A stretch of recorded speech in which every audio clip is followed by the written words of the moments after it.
ก็ดีใจครับดีกว่านี้ผมเอาพวกที่จบด็อกเตอร์มานะครับมาฉลองเนี่ยเป็นโยมแล้วเป็นโยมคนหนึ่งเป็นพระคนหนึ่งที่องค์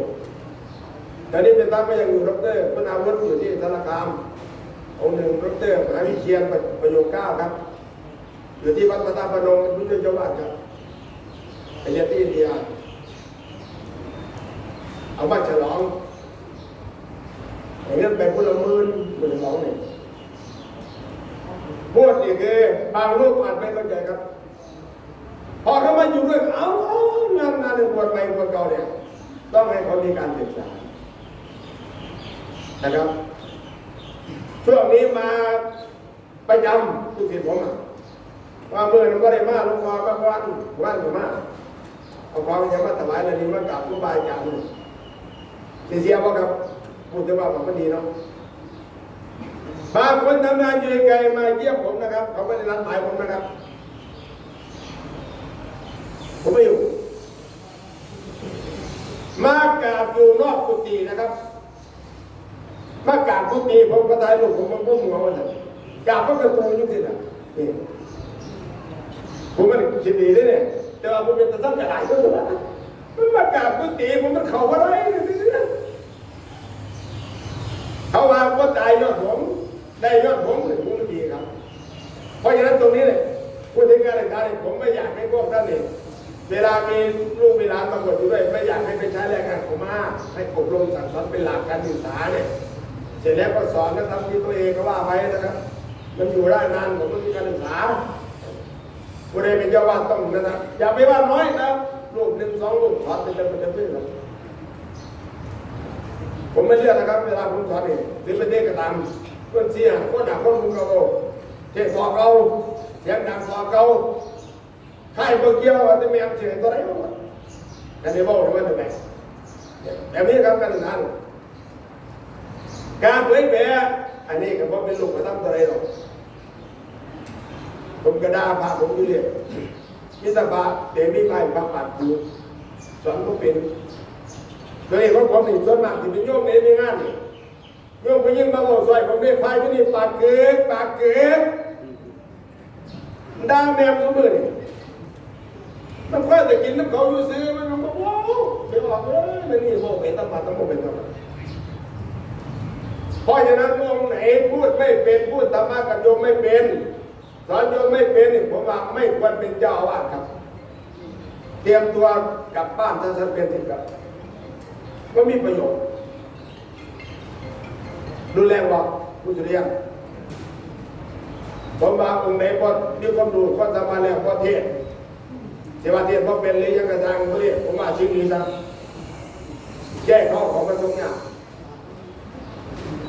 มานั่งกินข้าวน้ำเขาซื้อๆนี่เขาบอกว่าจ่าเนี่ยเขาว่าสอนน้ำแหมมันหนังเจ๊ๆเลยเนาะเขาต้องสอนอยู่ก็ต้องสอนที่ตรงนั้นเขาเอาของมาส่งเขาแล้วเนี่ยพอเขาติดตอบแทนเอาทับมาเป็นตอบแทนโยมนำจมป้องด้วยแต่จมน้ำคนถวายหน่อยกันเปิดซ่องว่ามี20 บาทคนหาเลยทับสีเลยคือนี่เสียหายของที่นี่ต้องเทียบไว้โอ้ไหนยังเทียบไม่ได้ยกมือขึ้นครับยกมือขึ้นโอ้ไหนยังเทียบไม่ได้ยกมือขึ้นโอ้ไหนเทียบอะไรล่ะครับยกมือขึ้นครับบ่อยอันเนี้ยดิ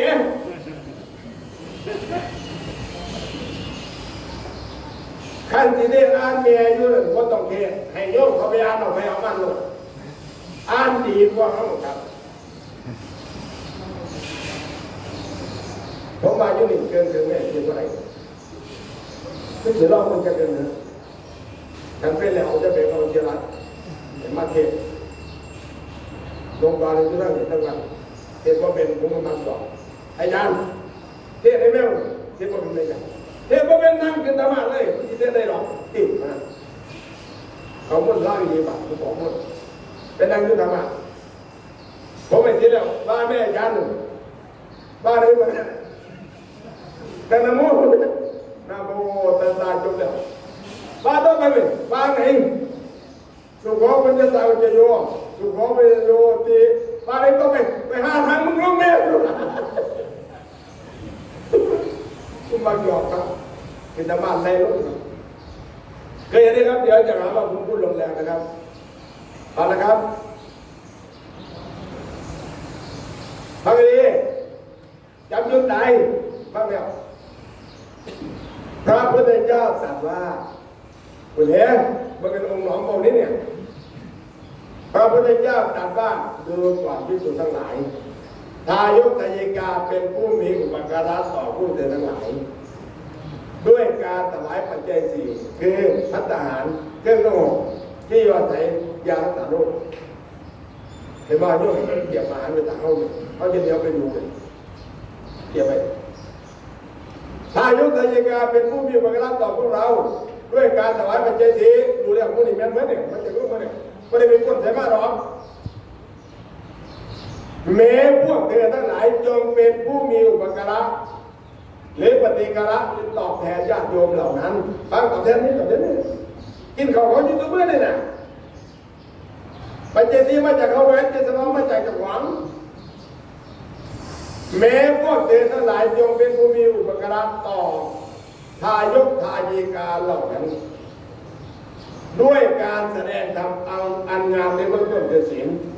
งามในท่ามกลางคือสมาธิงามในที่สุดคือปัญญาพระพุทธเจ้าว่าเนี่ยครับตอบแทนด้วยการแสดงธรรมอันงามในเบื้องต้นคือศีลในท่ามกลางคือสมาธิในที่สุดคือปัญญาตอบแทนเขาเดี๋ยวจะมารอดตั้งแต่เสียงกระโปรงดังไม่ได้บ้าง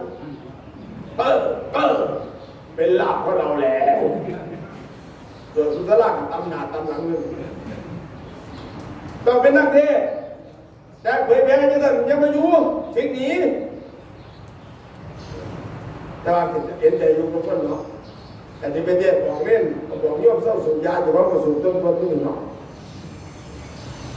แต่เราไม่โยมกินเราจะว่ามาฟ้าไปงานหลังที่นี่ว่าหน้าที่นี่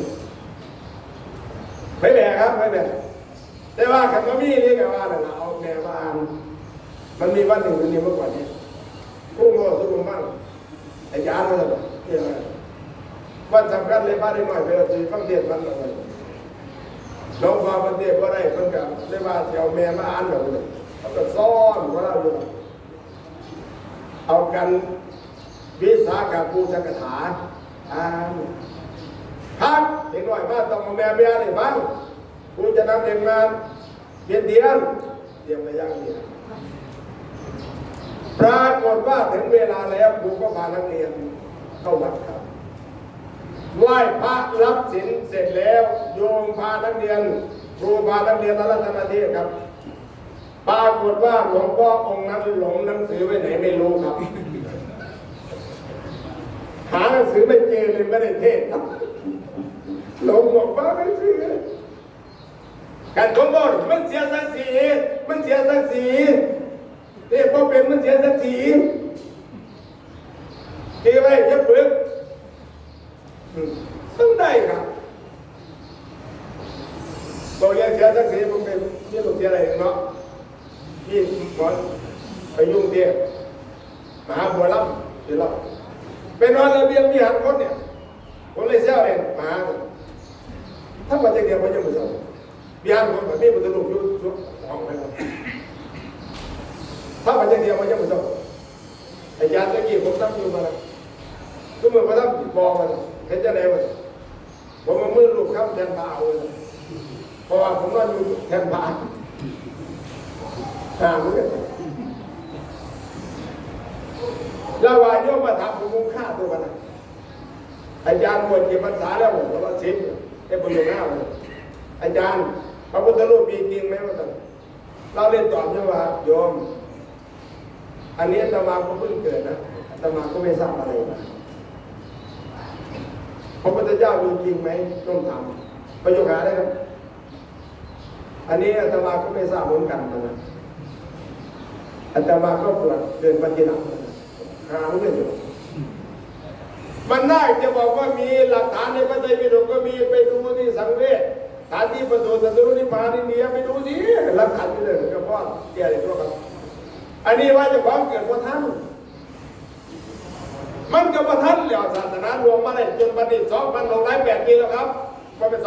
2,600ผมที่ถามเลยจะไปนะ2,608 ปีถึงบัดนี้ครับอะไรครับเอา45 ปีเผยแผ่ศาสนาเนี่ยครับมาบวกกับพศปัจจุบันจะเปิดชุมนุมจะไปว่านักโยม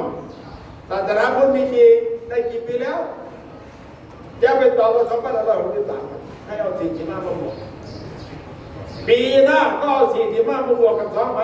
2,564ไล่ไปเนี้ยเพราะว่าเกิดตั้งแต่พระพุทธเจ้าตรัสรู้อายุ35 ปีเผยแผ่45 ปีพระไตรปิฎกจึงมี45 เล่มครับเป็นนักวิเคราะห์น้ำยับผือไม่ใช่ว่าเรียนหลักธรรมอย่างเดียวต้องวิเคราะห์ได้ไอ้โง่คือผมว่าสรุปเรื่องของศิลาเดี๋ยวนี้ทุกคนผมวางการต้องกันให้มีหลักวิเคราะห์แยกแยะนี่ผมสอบอ่านมีหลักฐานครับพระไตรปิฎกมี45 เล่มบางชุด80 เล่มบางชุด100 เล่มบางชุดมากกว่านั้นเล่มใหญ่เขาพิมพ์ให้มันบางจับอ่านง่ายครับแต่ที่มีหลักฐาน45 เล่มต้องอายุไปแผ่ศาสนาครับพระเจ้าเทศ45 ปีครับเมื่อนั้นผมบอกเรียนโยมพระพุทธเจ้าไปแผ่ศาสนา45 ปีผมไปแผ่ศาสนามาในปี50ครับมันเป็นโลกยกตรงของท่านเองพระพุทธเจ้าเผยแผ่45 ปีปริพานแล้วผมนี่ถึงปีนี้ปี50ครับทำไมครับผมเทศมาตั้งแต่ผมได้บวชพฤษภามิถุนากรกฎาสิงหากันยายนร่วมแล้วตั้งแต่มือบวชกับมือออกพรรษาผมเทศครั้งแรกวันออกพรรษาครับผมมีเวลาบอกแต่ผมบอกเรียนผมมาเทศที่แรกเป็นชั่วโมงครับยังไม่ออกพรรษาเริ่มเทศมาท่องมาออกพรรษาวันแรกเทศครั้งแรกครับรวมแล้วผมเทศมาจนถึง50 ปีแล้วผมเป็นเปรียบเทียบเลยมีพระไตรปิฎกพระเจ้า45 เล่มครับต้องวิเคราะห์เหตุผลจะบอกเดาๆก็ที่หลังพระธรรมมาพุทธเจ้ามีจริงไหมที่นี่เป็นตอบแค่ช้านอันนี้ก็มากกับเกิดที่หลังมาร่วมร้องเลยยังเพราะว่ารักฐาน1 2 3พระไตรปิฎกก็มีสถานที่ประสูติตรัสรู้สังเวชก็มีหมดมีรูปวางสัมผัสตั้งแต่ตัวเองก็ไม่รู้เรื่องอะไรโยมจะรู้เรื่องได้ยังไงตัวเองมารับผิดชอบเรื่องนี้ผมแค่นี้ก็เรียนอยู่บนกันยังไม่ว่าเราเรียนเพียงพอเราเรียนประเทศพิโรธผมแค่บอกในตัวอย่างที่อะไรแห้งครับผมไปเทศเบอร์10 ผมเรียนปี 1ผมเทศตั้งแต่1 ทุ่มถึงเกือบ4 ทุ่มครับปฏิบัติธรรมครับปกติของผมตอนที่จบผมจะมักจะถามโยมมีข้อสงสัยไหมนะครับผมจะมาบอกสิไม่ว่าสงสัยว่าหลวงพ่อเทศมาเนี่ยงานนี้ก็เหมือนกันโยมหลวงพ่อเทศมาเนี่ย2 ชั่วโมงกว่าเกือบ3 ชั่วโมงโยมมีอะไรสงสัยเป็นที่เทศมาเนี่ยผมว่ากันนะครับมีโยมคนหนึ่งนะครับอายุยังไม่มากครับ30 กว่าปียกมือขึ้นสงสัยครับหลวงพ่อสงสัยว่าไงความจริงผมถามว่าเทศมาเกือบ3 ชั่วโมงนี้โยมสงสัยไหนผมถามเฉพาะเรื่องที่ผมเทศมาแต่คนนี้ถามผมมันไม่ได้ถามเรื่องที่ผมเทศมาบ้างอย่างปัญหามันโยมมีอะไรสงสัยไหมผมขอถามหลวงพ่อว่ามาอะไรครับตัวอย่างครับตัวอย่างในการแก้ปัญหาผมขอถามหลวงพ่อว่าหลังจากสิ้นศาสนาพระสัมมาสัมพุทธเจ้าไปแล้วประมาณการที่เรารู้กันก็คือ 5,000 ปีจะมีศาสนาใหม่เกิดขึ้นคือศาสนาพระศรีอานครับผมเลยอยากถามหลวงพ่อว่าเรื่องพระศรีอานเนี่ยจะมาตัดในภายภาคหน้าเพราะพระเจ้าตัดไว้ในพระไตรปิฎกเล่มที่เท่าไหร่หน้าที่เท่าไหร่ข้อที่เท่าไหร่บรรทัดที่เท่าไหร่ความว่าอะไรที่จะได้แต่พวกแมวผู้เชี่ยวยังไปต่อถามก็ถามหมดไป จัดไว้ในพระไตรปิฎกเล่มที่เท่าไหร่หน้าที่เท่าไหร่ข้อที่เท่าไหร่บรรทัดที่เท่าไหร่เดี๋ยวนี้ผมกับต้องไปเบิ่งเลยครับต่อมานี่นะครับได้4-5 ปีแล้วครับเพราะว่าผมสร้างประกันนี้เป็นหมาตัวใดสิตอบได้ไหมบ้างครับตอนไหนว่าผู้เดียวไม่ได้เนาะผมก็ตอบว่าได้ครับเพราะผมก็เป็นเบิ่งผมสร้างนั่นถามก็ถามแม่ผมไม่ได้เทศสำเนียงนี่ก็ได้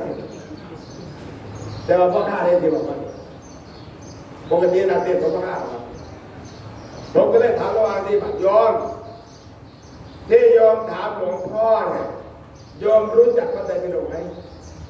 มันเป็นยังไงหลวงพ่อพระไตรปิฎกบางชุด45 เล่มบางชุด80 เล่มบางชุด100 เล่มฉลอง100 ปีบางชุดเกินกว่านั้น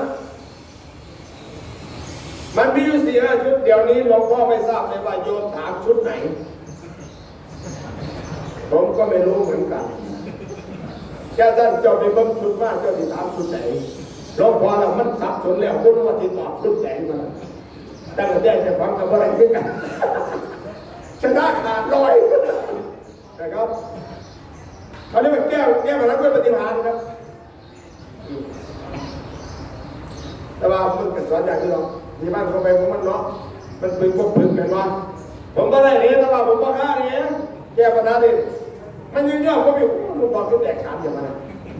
แตกฉานแม่เป็นกูไม่ได้เพื่อนเรามันถามการถามแนวเลยคนใดเป็นเล่นที่ตัวไหนหนาก็ทับแถวตัวไหนบ้านไหนแม่มันก็ไม่ได้หรอกครับแต่ว่าใส่ที่บ้านเอาผมถามว่าเรากับพระเจ้าคนใดเป็นรถด้วยกันผมเลยว่ายุ่งอันนี้เราว่าที่ตองชุดไหนที่จะต้องมันหลายชุดผมเลยชนะไปเลยนะครับไปโสดใจเอาเด้อผู้ใดอยากฟังคนที่จัดเกียร์อยู่ผมที่สัมมนานักเทศคุณนักเทศผมเรียนเกียร์อยู่เลยผู้ใดสมัครอยากเป็นนักเทศมาฟังวิธีการนะครับแต่ว่าผมก็ไม่ได้มีขั้นตอนหลายของนักเทศผ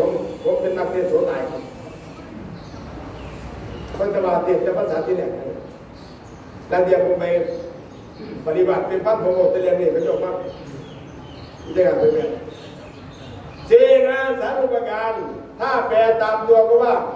สารุปการคืองานที่เป็นอุปการะทั่วไปแต่เราเน้นหนักเรื่องการก่อสร้างมีโบสถ์มีศาลามีกุฏิมีห้องน้ำห้องส้วมอันนี้เป็นงานสารุปการรวมไปถึงเราเป็นเจ้าวาดนะครับ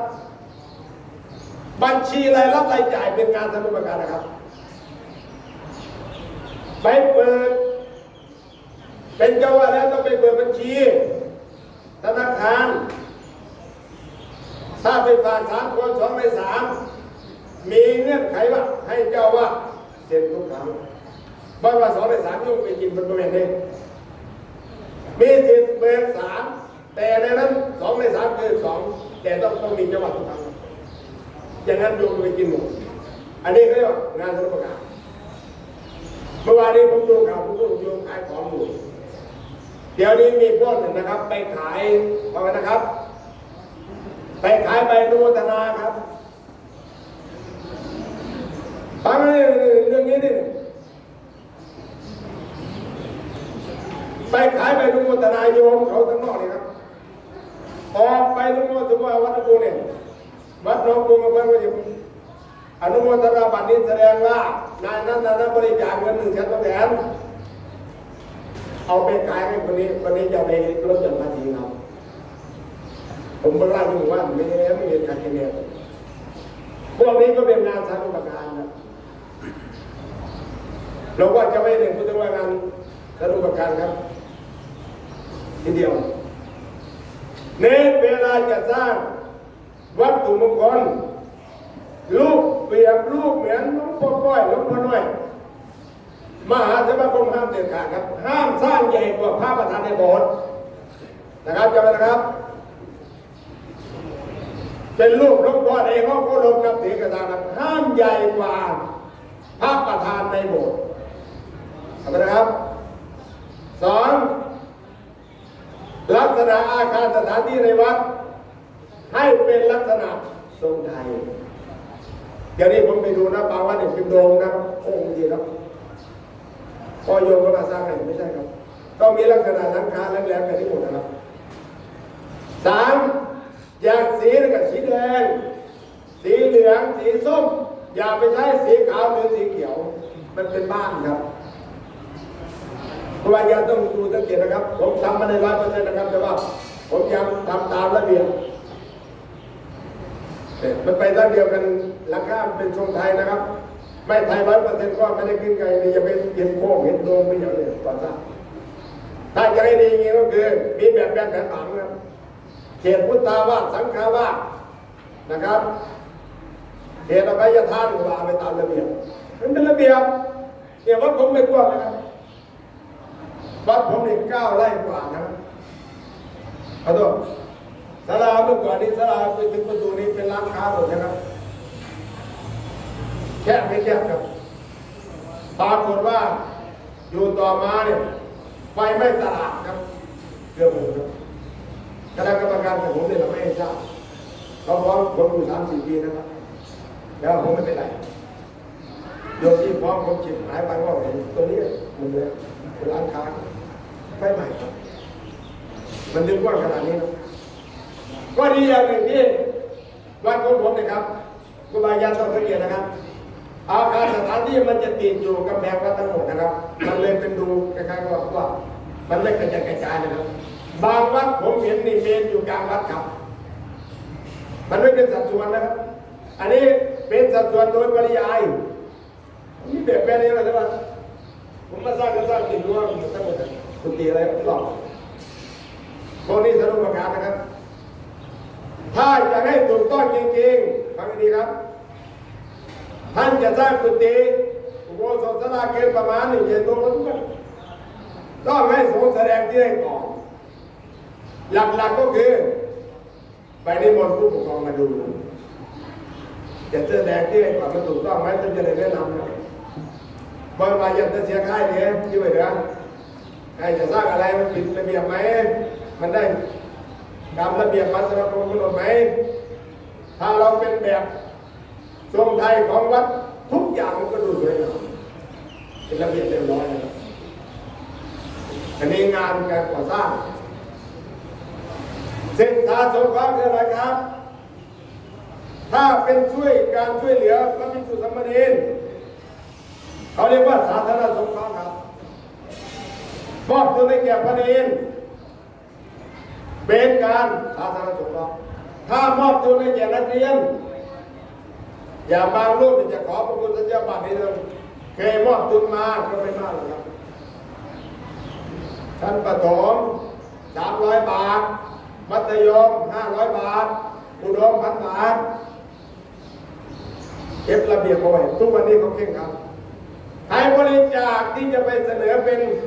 ผลงานความดีความชอบเป็นเกี่ยวกับข้องสมศาสตร์เขาไม่มีใบเสร็จเพราะฉะนั้นหลวงพ่อไปบริจาคให้นักเรียนให้ครูก็ออกใบเสร็จนะครับแนบไปครับตัวปีนี้วันเกิดหลวงพ่อจะให้ทุนการแก่เด็กประถมเนี่ยทุนละ300 บาทจะถามที่ทุนอะไรแต่โมมี่ก็แต่โมมี่ก็เป็นทีทุนละ300 บาทเขาจะ3ก็ได้เป็น900มัธยมเสีย3 ทุน1,500อุดมถ้า3 ทุน1,000 3,000ก็จะมีโมขอโทษอันนี้เขาเรียกว่าข้อสัญญาครับศึกษาตรงนั้นข้อสัญญาคืออะไรครับผมว่าอาตมาก็พูดดีครับทำไมจึงมีข้อสัญญาคือข้อตกลงกันว่าให้เจ้าวาดบริจาคการศึกษาสงเคราะห์ปีละครั้งก็ยังมีถ้าผมว่าเมื่อกี้เนี่ยประถม300 บาททั้ง3 ลูกสมมติมัธยมจาก3อุดมจาก3คุณก็ได้นะครับเพราะอาจารย์คงลงมติว่าปกติเราอาศัยชาวบ้านปัจจัย4อาหารเครื่องดื่มที่ทยานส่วนอาศัยชาวบ้านครับเราเป็นอยู่ด้วยชาวบ้านแท้ๆนะครับปีหนึ่งเราจะสงเคราะห์ลูกหลานชาวบ้านไม่ได้หรือพระราชครับดีไหมป ผู้ใดอยากได้เป็นพระครูน้ำกันเริ่มมาจากวันที่3จะได้รับเนี่ยรับไปแล้วเนี่ยไปทำการศึกษาสงเคราะห์ครับมอบทุนแต่เป็นไรครับมอบหลายกว่านี้นะครับขอโทษผมมอบทุนการศึกษามาดิเอาไปมาก็ไม่ใช่ทุนการศึกษาครับเพราะจะว่าทุนศึกษาแก่ผู้สมณเณรทุนศึกษาสงเคราะห์เด็กเรียนดียากจนคนชราไร้ที่พึ่งผมทำมาตั้งแต่ปี24ครับเท่าป่านนี้ทีนี้ก็จะทำเนี่ยแต่ว่าไม่ได้หมายความว่าตัวเองมีเงินมากนะครับทำตามระเบียบก็ชวนโยมบ้างอะไรบ้างแต่นี้ผมจะว่าทุนนี่แต่ว่าปีนี้ผมไม่ได้ว่าทุนการศึกษาถุงยังชีพเยียวยาผู้มาทั้งขอมาท่านสมัยนี้เนี่ยแต่ไปเรียกทำไมจะไปใส่ในวัดเนี่ยเป็นเจ้าหนึ่งผมใส่ซองไว้100,000 กว่าบาทนะครับทั้งเนรทั้งเด็กแต่ว่าถุงต่างหากถุงก็ราคารวมแล้วเป็นแสนซองแจกพวกเยียวยาโรคอะไรก็เป็นแสนเนี่ยเป็น200,000แล้วเป็นว่าอะไรถึงมาถวายพระเพื่อเล็กเพื่อน้อยอีก100,000พ่อสัมภุติอะไรคุยกับคนนั้นเลยนี่มันจะหลวงพ่อทำยังไงปีนี้หลวงพ่อไม่มีตังค์เลยเพราะอะไรผมไม่ได้ไปเทศ3 เดือนเลยครับได้ไปเทศแต่งานศพครับเขาเรียกว่าตกงานครับเล่นตรงนี้แต่ว่าที่นี่เนี่ยประกาศเสียงก็รู้นะครับเบี้ยยังชีพต่างหากใส่ซอสกับมอบทุนต่างหากตัวเองมาลงแรกกันไหนไปแน่นิดหน่อยมีความถวายอีกต่างหากไม่น่าจะต่างมา500,000ตัวนี้เป็นผลงานได้ครับศึกษาทดลองครับถ้าหลวงพ่อเสนอไปว่าปีนี้จะขอเลื่อนจากชั้นโตเป็นชั้นเอกรวมตัวนี้แหละครับไปเสร็จเลยเรียบร้อยแล้วถ้าไม่เช่นนั้นเขาถือว่าเราโกหกเขาไม่ให้พูดเที่ยงๆนะครับแล้วเขาจะเป็นโยนเพราะกูเขียวในชั้นไหนแล้วว่าท่านเองท่านเองแต่นี้ถ้าเป็นตำบลก็เป็นปรับเป็นโตครับเพราะไม่ได้เป็นมหาหรอก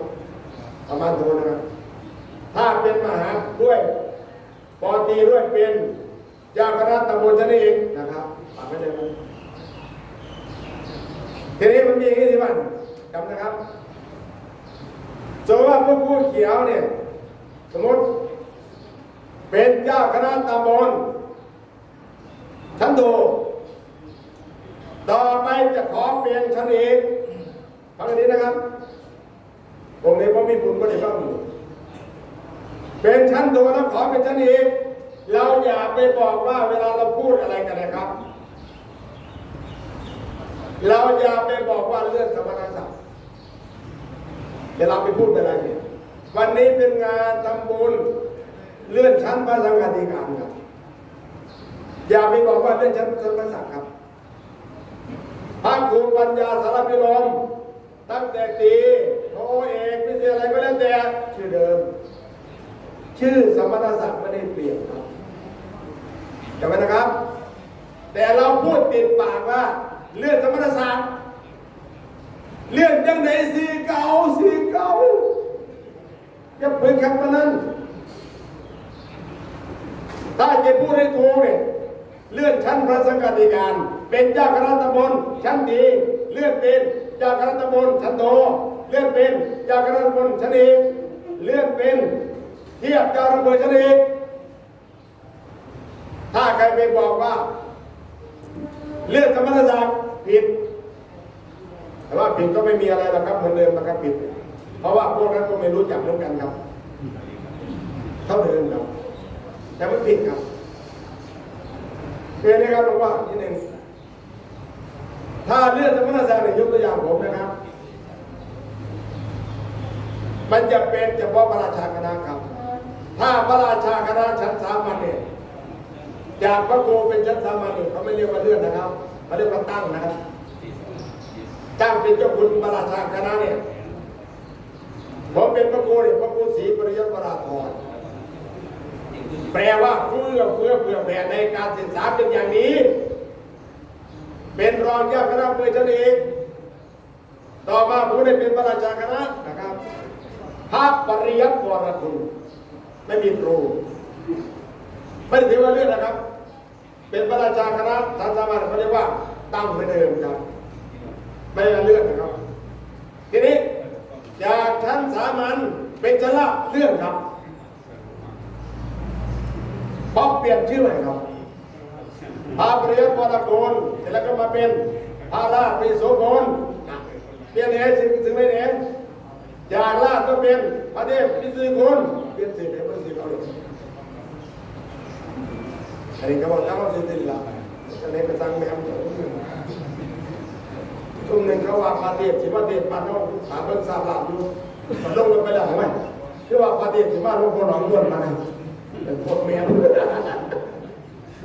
มันเกี่ยวกับกระลาของพระจีรานะครับผมเป็นคุณพระได้แต่ผมพูดเนี่ยคุณพาแมวนี่เป็นคุณผู้อยู่สุดเรื่องสมณศักดิ์ต้องเปลี่ยนชื่อนะครับจะไม่ไงครับต้องเปลี่ยนชื่อสมณศักดิ์ครับของเราเนี่ยเป็นพระครูรวดเขาเรียกว่าเลื่อนชั้นพระธรรมธิการเอาผลงานการศึกษาสงเคราะห์ไปเสริมบอกเป็นธรรมดาเลยครับทุกคนครับก็ดีสมมติว่าหลวงพ่อที่เป็นพระครูถ้ามีการศึกษาสงเคราะห์สาธารณสุขเอาไปเลยตัวกันสาธารณสุขก็พวกน้ำท่วมพวกโยมเกิดทุกข์กับภัยอย่างนี้นะครับข้าวยากหมากแพงอะไรต่างๆเป็นเอาข้าวสารเอาเยียวยาผู้รู้ข่าวตลอดในหลายเดือนเราทำเลยครับเป็นสาธารณสุขครับศึกษาสงเคราะห์กับสาธารณสุขนี่สามารถยกฐานะเราจากเป็นพระครูธรรมดาเป็นเจ้าหญิงก็ได้ครับถ้าเราเนี่ยยกตัวอย่างเช่นหลวงพ่อคูณเราหลวงพ่อคูณไปสร้างโรงพยาบาลตรงไหนโรงเรียนตรงไหนปั๊มตำรวจตรงไหนเรียกว่าจำนวนหลักนี่เป็นสาธารณสงเคราะห์ถ้าไปสร้างในโรงเรียนเป็นศึกษาสงเคราะห์ถ้าไปสร้างในชาวบ้านเป็นสาธารณสงเคราะห์หลวงพ่อคูณหลวงพ่อเปิดหลวงตาบัวหลวงตาอะไรเนี่ยครับจำไว้ครับได้เป็นเจ้าคุณเนี่ยเพราะงานศึกษาสงเคราะห์สาธารณสงเคราะห์เป็นหลักเพราะพวกนี้ไม่ได้เรียนหนังสือนะบุญทิ้งไม่ได้หน้าที่การงานเขาไปเอาอย่างมหาวิทยาลัยเนี่ยเป็นยังไงบอลจะมีโอเคถ้ามีผลงานอาจารย์อื่นมีคนสอบบาลีได้ประโยคเกณฑ์นี่เขาเรียกกับชั้นพิเศษนะครับพิเศษครับ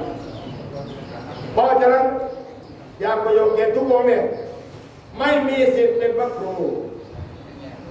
และมีสิทธิ์เป็นเจ้าคุณน้อยที่สุด